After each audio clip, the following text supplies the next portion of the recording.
Today's topic is from Reddit Nursing Australia, title, Anyone Who Left Nursing for Another Career.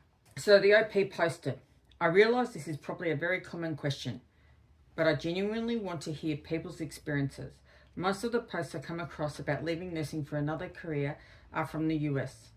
So I'd like to hear from the Australians. For those who left nursing in Australia, what career did you move into? Are you happier now in terms of stress, work-life balance and pay? Do you regret leaving nursing at all? I'm particularly interested in hearing from people who made a complete career change rather than moving to a different nursing specialty. So if you were going to change careers, what would you do? You mean from social work? Absolutely. Well, social work is actually my third career change. Oh my Lord. So what made you leave whatever your previous career to social work then? So I was actually doing the wife and mother thing. Okay, yep. And had been in film and media and graphic design or digital design.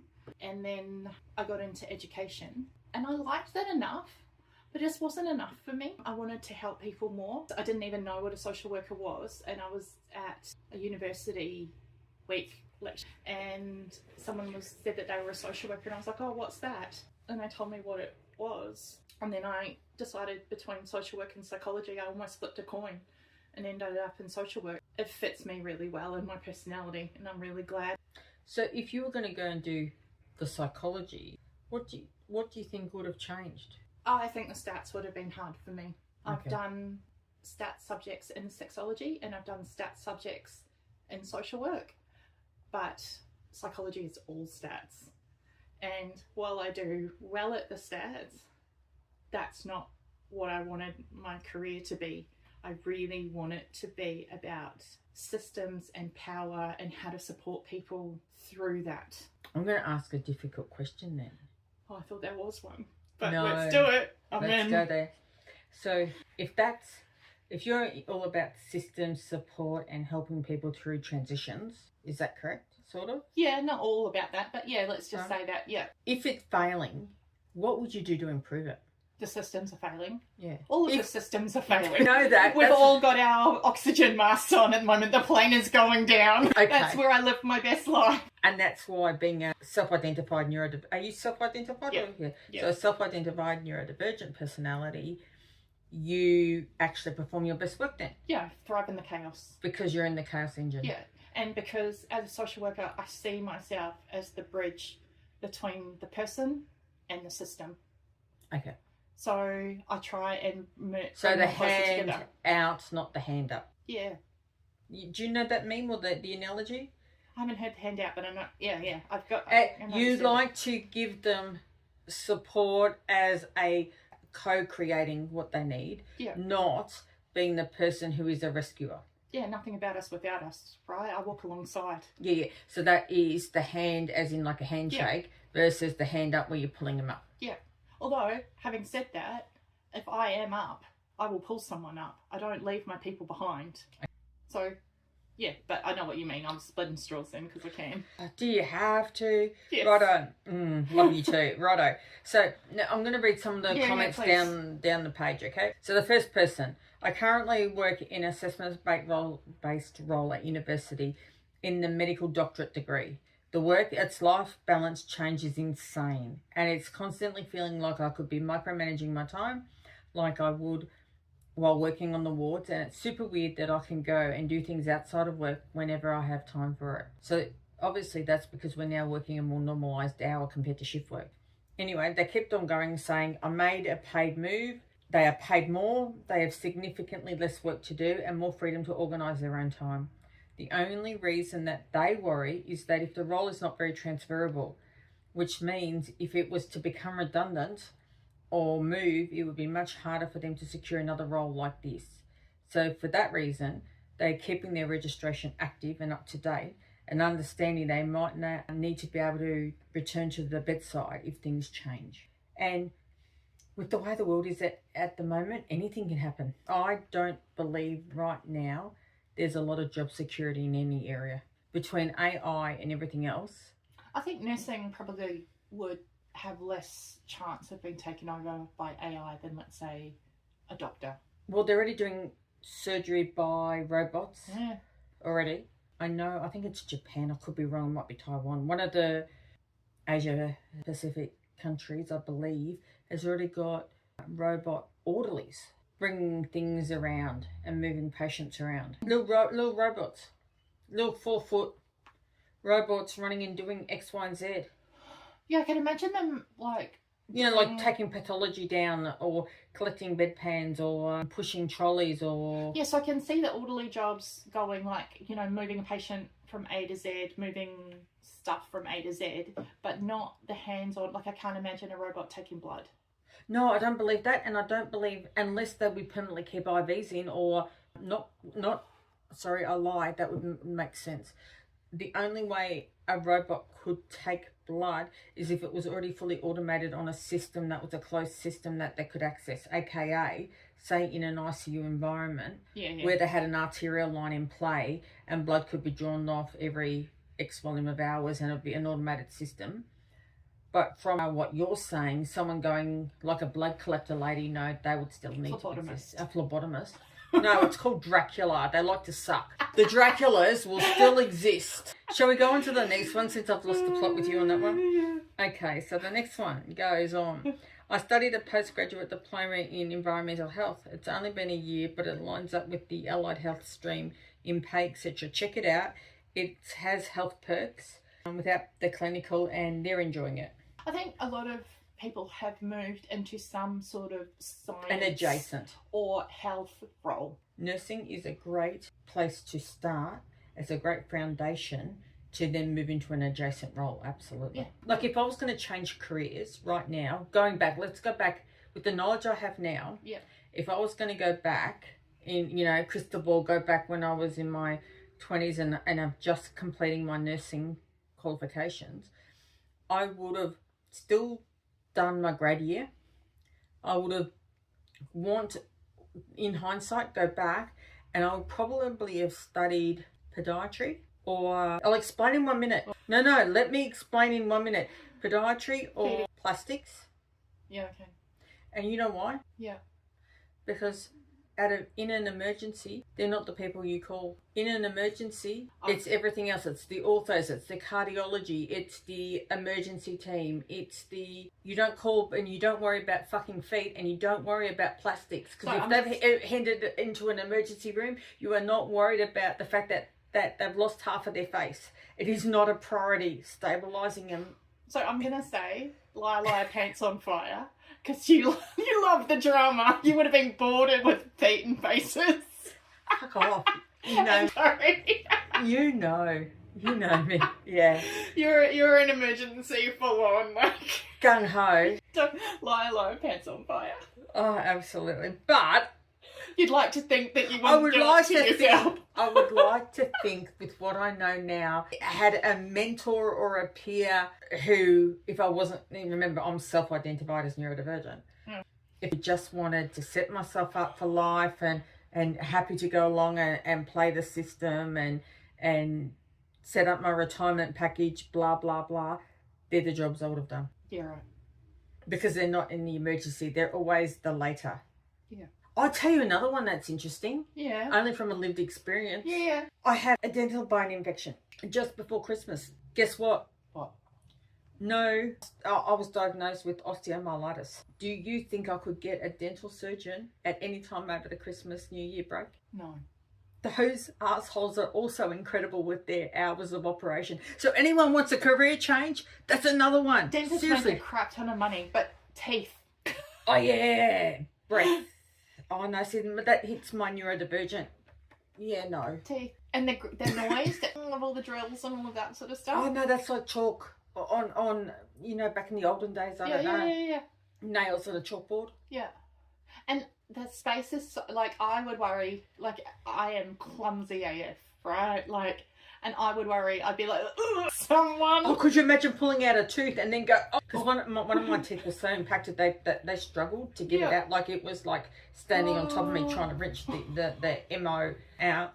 I would be the, oopsies, blood everywhere dentist. That would be me. Oh my God. Could you just imagine it would be? But in hindsight, nursing is a great starting point. And then if you've got the capacity or the determination to stay by the bedside, awesome. A lot of other people I know go into GP clinics, but they start with the bigger one. And the reason they go with the slightly bigger GP clinics is because it's more a setting where you can turn around and still have a mini clinic, you know, like wound dressings and other things that can keep skills up, compared to just the immunisation and the general normal nursing. Yeah, what normal GP practice, so it would basic wounds, more immunisation, where if they go to a slightly bigger centre, they would have more knowledge in that. I know a lot of nurses have gone into the cosmetic side, all the injectables. Or plastics. Yeah. Same? No, different. No? But yeah, okay. So the injectables are all the fillers and the Botox and all the other area in that tone. When I talk plastics, I'm talking about... Yeah, I know what you mean. You know, facelifts. Very different. So reconstruction as well. Yeah, and reconstruction. But again... See, reconstruction, I think, would be really interesting. But it's not something you do it in... But it's not something you do in an emergency. Oh. It's more a lifestyle. Yeah. So they're jobs for lifestyle. Yeah. So it depends on if you're looking for lifestyle jobs or if you're looking for personal and professional development or a balance between the whole lot. I wonder if people move into, like... Oh, damn it, I've forgotten the word. You know, like advocacy or policy. Thank you, brain. More like that sort of stuff. Because they go and they see the systems are screwed, they want to change the systems. I can tell you one thing. I know for a fact, and so this is my opinion. At one stage, when I was a single mum, I was dating a lawyer. Okay? Actually, I was a barrister. Thank you. I was dating a barrister. And when I was dating him, the thing that was interesting in dating him was he had a particular case in front of him that he didn't understand the injuries. And I could turn around and say X, Y, and Z and give him clinical inside knowledge on how it would work, what injuries I would be looking for based on impact and knowledge. So like expert. Yeah. Oh, that'd be so interesting. That would be a good shift. Now that would be a really, like really an good expert shift. knowledge sort of. Yeah. Yeah. So that's just something that, and I know that I was asked by consultant was the word I was thinking of. Yeah. Consultant. So I would say there is adjacents that would be very interesting. And lucrative too, if that's important to you. But it would also give a better life balance, work-life balance. Well, I'll keep on going if there's any more interesting comments on the thread. Yeah. Another one has left and is working as a specialised lab technician. And the reason they left was, but despite the pay being lower, they believe it's negligible considering that their job is incredibly low stress. And they like the idea of being more working on autopilot. Yeah. So most of the time, so they don't have to figure out who will cover the shift if they want to go and leave. We were talking off camera about it being a springboard into actual medicine if you want to be a doctor. Absolutely. Yeah. Like that is another pathway. Like nursing is, but even paramedicine, even like anything you could do from nursing, you could do. No, pathology to my head is backwards. Yeah, okay. It's an adjacent. I don't really understand all of it. Oh, what about radiology type of stuff? See, if I was going to do radiology, I'd want to be doing more like the MRIs or the angiogram, you know, the contrast, because the skills for nursing would be more complementary. Yeah. Because you could cross-reference putting in the IVs and the solutions, etc., right? Yeah. That would make more sense than just being a general technician just doing chest x-rays. Like, to me, it's not the same. I know someone that went from that into working in a morgue and like a beautician and doing all of that sort of stuff. Right, so I'm going to now talk about the next one that they left down. They left nursing and went into cybersecurity. Oh, that's really different. That is different. Like, that's not even adjacent. Like, that's a total reverse. Yeah. But I my indie brain can sort of see the connection in terms of protecting health data.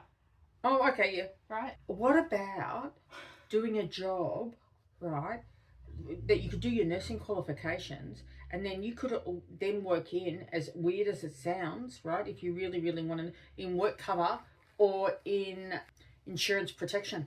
Yeah, well, that's because like your knowledge base will turn around and be able to be utilised, as in, okay, so this person, this injury, we could be looking at this. Like they have that insight knowledge. Well, I know nurses that had moved across into the veteran work, helping them get gold cards and things like that. Okay, yeah. For exactly the same reason, because they were able to then know exactly what medical records that they needed, pull them, or help them get the medical information that they needed to then get that level of support. I know other nurses have gone in and gone to run NDIS consultants. Yeah. And have done that sort of, and the ones in that, yes, they're pulling good money, but their skill sets are really good. So the NDIS is the National Disability Insurance Scheme in Australia, which is a support scheme for people with disabilities, and it helps them get services that they need. With their day-to-day function? Well, with a lot of different things. Okay. So yeah, there's all different skills and different services, but going back over what you now know, would you stay in the area you're staying at, being the age that you're currently at, and planning towards, as you're aging, what you would like to do career-wise, or do you feel like there's another change in play? You know, I always think about going back and doing psychology, because I would be doing almost the same thing as I am now, just get paid more. So I've thought about that. I've actually oddly thought about a complete change into project management. That's a reverse. Yeah, but it was only because I've worked with many clients that's what they did. And I remember one of them complaining to me during COVID and saying that he was like the big boss, and at the beginning he was getting something like $700 a day. And he was like, by about the middle to end of COVID, there weren't enough project managers, and he was hiring people under him at $1,500 a day. And I was like, damn, that's a lot of money to just, I don't know what project managers do. Oh, but Lord. I would do that for that amount of money. They probably wouldn't, because it wouldn't be working with people or helping people. So, I've got to end on this one. Yeah, okay. Right? Okay. They crossed to the dark side. So this is, the post is from Disassociating under that same thread, okay? Yeah. They crossed to the dark side and they became a paramedic in the state of Victoria. Ooh. Being a GAP is full on, as it's clinically, mentally, academically and strenuous and challenging year with very high expectations and standards expected in order to pass. It was incomparable to my nursing grad year regarding the workload assessment, study days, level of knowledge, hurdles, etc.